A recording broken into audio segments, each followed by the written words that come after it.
Well, if we could just start by reflecting a little bit on last year, like 10 winners at the Cheltenham Festival, that must have been a remarkable week for you. It was. I mean, it was extraordinary when you look at the figures as they are there now. But coming into the second last race, or the last race on day 2, we had no winner, and we're wondering, what's happened here? Have we got a low-grade virus? Is there something going wrong? And then Patrick pulled one out of the fire. So. Like getting a goal before half time. And yeah, so Statler was the first winner, but it rolled on through the week. Yeah, the third and fourth day was very good. 5 on the Friday, incredible. Like they were just going in. I didn't know what to think. It was just, everyone that came in said, "Wow, this is at least it's putting a good shape on the week." And then to have 5. Then of course Henry goes and wins the Gold Cup and takes all the glory, which is fine too. A great win for him. But we had a tremendous festival, the second half, and that's been what it's been like the last few years. And before that, it used to be the first 2 days for us. We don't know why. Maybe it's the different types of horses we're buying nowadays. But it seems to be going that way, and it's a bit nerve-wracking sitting there with the squad of horses we have, and no winner on the first day and into the second day. And one year I think we had no winner the first 2 days. Then things came right for us. But it just seems to be the way things are happening. I remember Patrick saying to me once, Caroline Norris does a collage of all your winners, and after the second day one year he was like, what are we going to put on the collage next year? Yeah, what are we going to have on the but that's it. But thankfully, we've a broad squad of horses for all the different races, and as long as some of them come right, keep your fingers crossed, and you keep just hoping that there's nothing wrong, that it's just the quality of the horses, that they're beaten by better horses. And every year we go back to Cheltenham, I go back to Cheltenham, and when the first and second race is over, it reminds you how hard it is to win over there. Every blade of grass is fought over. You're racing in Ireland or at the smaller meetings in England even, and you look at a 20-runner maiden hurl, but you can nearly put it down to 2 or 3 horses that have a chance, and that's the way it is. Whereas you go over there for the Supreme Novice, every horse fights for every blade of grass, going to the first hurdle, going to the second hurdle, around the bend past the stands, and it's tough. It's rough and it's tough, and it's hard on jockeys, hard on horses, but that's it. That's what makes it good. Mm-hmm. And yet, when Ellie May won the Mare's Chase, that was your 10th winner. Like when did that hit home that you'd had 10 winners for the week? I was in a sort of a haze after the first couple of ones, so I don't know. It was just hard to comprehend that we'd got that sort of a number, and we just enjoyed it. And it took your tally to 88 in total. Yeah, which. Unbelievable, we'd never, when you start training, remember when we started training, we had a runner good enough to go to Cheltenham. That was a victory in itself, that we had a horse good enough to think of the 4-mile chase, might have been Close Sutton Express, and then we had a winner with Tourist Attraction, North Kildare Racing Club, and I thought, if I never come back to Cheltenham again, we've had a Cheltenham winner, won the Supreme Novice. I thought that could have been the end of our Cheltenham association. And then, lucky enough, things built on from there, but never dreamt that we'd be anything like we are at the moment. And of last year's 10, was the one that meant more to you than most? I suppose maybe an Ergoman winning the Champion Chase for the first time. Well, it was great to get the Champion Chase, yeah. And the style, it was a pity that Shishkin didn't turn up on the day, but anyhow, an Ergoman did, and laid that one to rest. Anyhow, nice to have it. And one of the things that struck me about it was you had 10 winners for 9 different owners, so a big spread of owners as well. Yeah, a broad spectrum of owners, and that's what we like to do. Just by if someone asks me for a horse, we like to try and source a horse for them. And there's plenty of horses out there to go. You try and pick the right one, and then everyone has a chance when they come here, I think. Just a couple of your main horses for this year, looking ahead. Galloping the Shaman, you must have been really happy with them the last 8 Leopardstown, were you? I was very happy the last day. I was very happy in the John Durkin. He's relaxing during his races. I know he's a good. He has a vibrant way of racing, or he did last year, and now he's relaxing more, which will help him stay out the trip. He won in 3-mile hurdle as a novice, and to me that puts to bed all our worries about him staying the Gold Cup trip.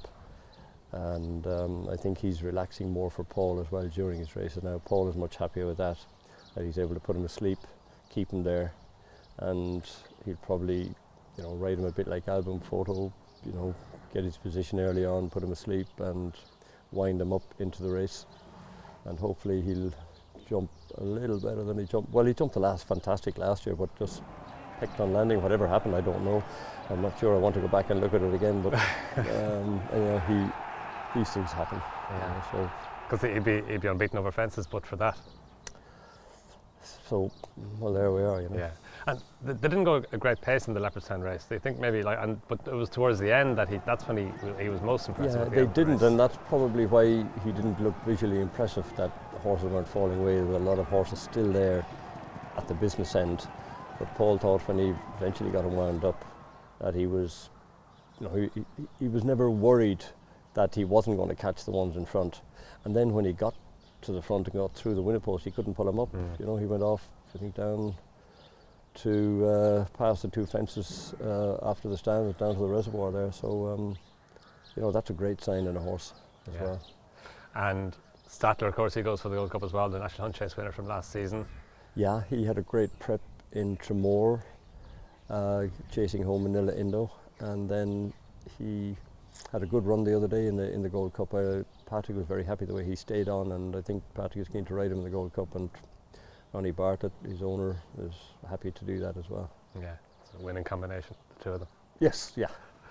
And of course the faster pace, hopefully in the Gold Cup, plus the extra trip, that'll help him, do you think? Yeah, I think he'll love all that, so we've two nice bullets to fire at it this year. In the champion hurdle then, State Man, I know he faces a colossus potentially, but he's improving all the time himself. Yeah, he's improving, he's strong, he's been around the track, he's won around there. He goes in as the underdog, which is fine. It'll be easier for Paul to ride him. The pressure will be on Nico, I think.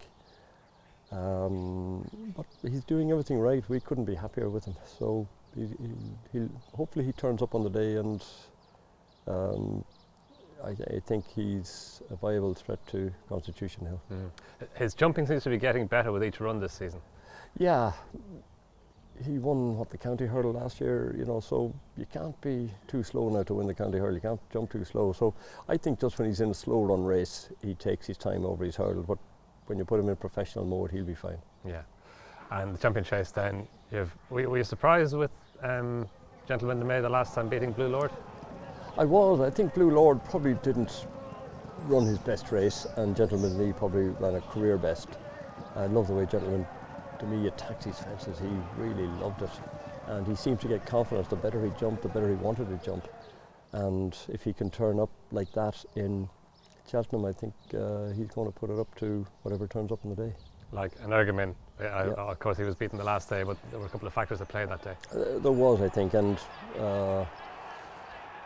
I think Paul was very happy coming in that he'll be better for that run, and he'll be back. It's a different track as well in Cheltenham for the champion chase, the one that he won over last year. Back to that track, Paul thought that would suit him better. And have you been happy with him since you've got him back home? I'm very happy with him now. Just a few weeks now to get him really in top pitch, so we'll do that. Yeah. Does Alho's absence mean that maybe Blue Lord could switch from the champion chase to the Ryanair? That would look the obvious thing, that he might just go up and trip and take his chance in that. Yeah. And do you think the extra trip will suit him? Because initially he looked like he might be a 2.5 mile horse when he won at Clonmel. Well, that's sort of what I set out this year, to have him as a Ryanair horse as backup for Alho, and it may be going to turn out that way. I'll have a chat with Simon Rainier and Isaac Swade. They know they're well into their racing. And Anthony Bromley, their racing manager. So we'll chat and see, but I think it looks the obvious thing to do. Yeah. On the stairs hurdle then, we saw Classical Dream this morning. How's he been? Classical, he's back on the road to recovery. I wouldn't bet on him running in it. He's doing things nicely at the moment, but it's a big ask to get back to Cheltenham after a small injury. We'll do our best to get him there, but I just wouldn't be putting money on him yet. And Saint Sam, he was just beaten there the other day. Saint Sam was disappointing. We tried different tactics on him. I'm not sure his style of racing will suit the stairs hurdle, so I'm probably going to look for an alternative, whether I go to Aintree for the Aintree hurdle or whether we go and maybe run in something like the county hurdle, because he's a very slick jumper and but I was hoping his pedigree suggests that he should be well able to go out to 3 miles. You know, it's a little, I'm going to have to do a lot more thinking about him. Your novice hurdlers, you probably have a lot of thinking to do about them as well, because you have a very, very talented bunch. We seem to have a lovely team of novice hurdlers. I mean, you can start with the Triumph hurdle, the 4-year-olds, Lossiemouth, Gallimar, So, Blood Destiny. I didn't bring Blood Destiny to the festival, Dublin Racing Festival. I just thought he'd done plenty, and but he's a big threat in that. Well, he won't run that before Cheltenham. I don't think there's that grade 3 in Fairyhouse, but I think I'll just bring him fresh to Cheltenham. He jumps well. Form got another boost the other day. The horse he beat 20 lengths, I think, when his first run, won in Naas, you know, Sir Alan. You know, so they're nice to be going ahead with any of those 3. What did you make of the race the last day at Leopardstown? Because there's a chance that Gallimar So maybe didn't get the credit that she should have got for winning the race. Yeah, there is, but I mean, Lossiemouth, you'd have to say, looked unlucky. She got into traffic problems, and but the other filly is good as well, you know. So she's very hard on herself, Gallimar So. She pulled very hard, and I believe it's a trait in the pedigree that a lot of them like to race very prominently, and they're very keen during their races. So we'll see. I'll have a word with Danny and see what we can do to improve that in Cheltenham. But then they'll be going much faster gallop in Cheltenham, so they will. It looked like she improved from her first run behind Lossiemouth to the last day, and there's every chance she'll improve again. I think so, yeah. And was Lossiemouth, was she okay? Lossiemouth seems fine. She's it's not ideal to have a race like that, and you know, being just a 4-year-old filly, you wonder how much it'll take out of her. But she's very laid back, so she probably, hopefully, she won't think too much about it. Yeah. Which brings us on to the supreme novice. You know, you have Facile Vega, who just over-raced, and he's by walking the park, and they maybe think a little bit more about it. But I think we'll just change our tactics maybe for the next day with him. But he's still got a huge engine, you know, and if I can get him there in one piece, he's come out of the race fine, so he'll go for that race. You've always thought the world of him, like from his bumper days. Yeah, and you know, in his bumpers, Patrick was able to ride him back in the field, and I'm sure Paul will just do that the next time. But just the setup of the race the last day, maybe we overanalyzed it. Maybe we should have just, but there you are. We learned an awful lot from that, and it might stand to us in the future. And Elite Tom actually won the race, and he's a second season novice. Yeah, that's right. He showed up very well his first run for us last year, and we decided that this could be a Grade 1 horse, and eventually he did win it. And I think there's a lot of improvement in him, because his jumping is not as, you know, he's not fluent yet. He jumps some of the hurdles very fluently down the back. Danny was delighted with him. He missed the first, I think he missed the last. So if he can get those little things right, he's going to improve as well. Yeah. He's going to be, and you know, the horse yesterday, Hunter's Yarn, won well. He has his chance. Impere passes in the race, but he's owned by the same people, Simon and Isaac, and we might step him up to the Ballymore, right, because he won his maiden over 2.5. And then won the Moscow Flyer last time. Yeah, and normally our Moscow Flyer horse goes for the Supreme. Maybe we'll just change it this year, because the double green, as they're called, Simon and Isaac's colours, you know, they'll have Dark Raven probably in that race as well. Mm. So Dark Raven could go either race. He'd go Supreme Novice or the Ballymore as well. Yeah, and your Albert Bartlett horse, Embassy Gardens, he stays well. Yeah, owned by Bernardine and Sean Mulrine, who sponsor the Ballymore, and they dearly love, I'm sure, to have him there. But he looks an Albert Bartlett horse. He gallops and stays and jumps 3 miles, and that's what you need for that race. So, Yeah. and he has experience too, a few runs under his belt. Yeah. And you probably have to do a little bit more thinking about the Ballymore hurdle as well, in terms of who's going to go there along with Ampere Pass, if that's really Gaelic Warrior, for Gaelic example. Warrior was fantastic, winning his handicap the other day in Leopardstown, and he looks tailor-made for it as well.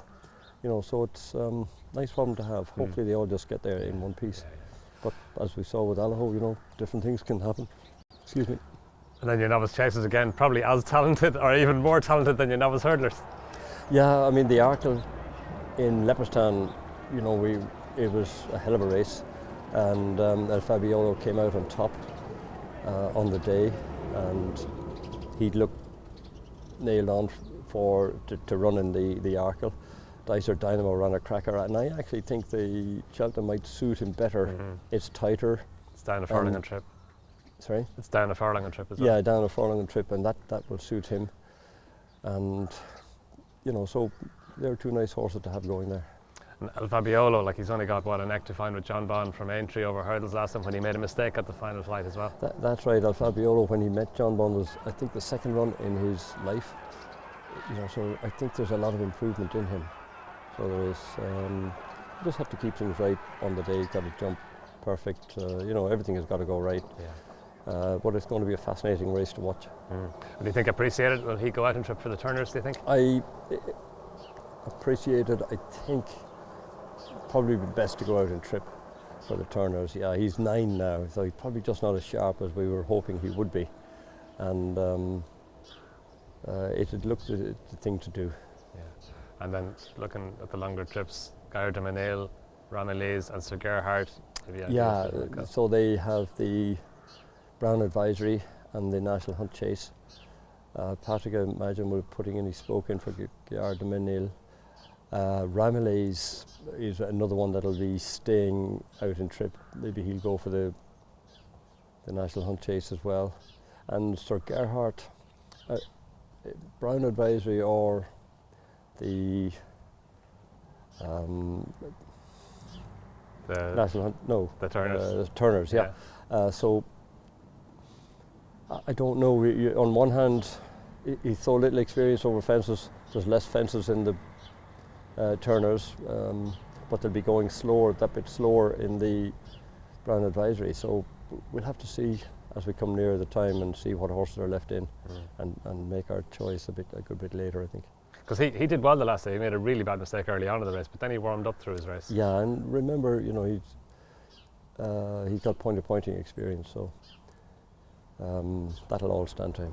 Yeah, and like, I'm not going through everything else, but the mares novices certainly look to be particularly strong in that. Astro Diamond and a lot of joy maybe head up the team there.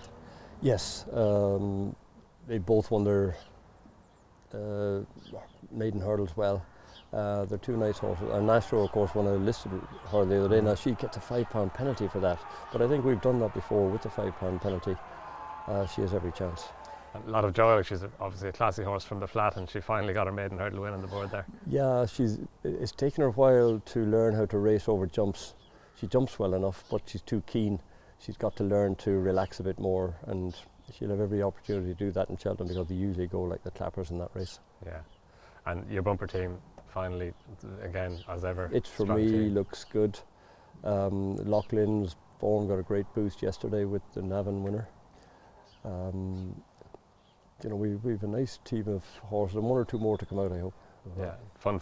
She looked good the last day. Fun. Looked like she just jumped in at the second last hurdle in Leopardstown. You know, she had a lovely pedigree. I think her dam is a full sister to the dam of York Hill. The Listener, I think, is the main horse in that pedigree. It's a wonderful pedigree with stamina. She seems to have a little bit of speed, and I didn't think she was ready because she got a break. Patrick had given her a break after her win, and I didn't think she could be back long enough. So to do what she did on the preparation she had was huge. Watch live racing now on racingtv.com.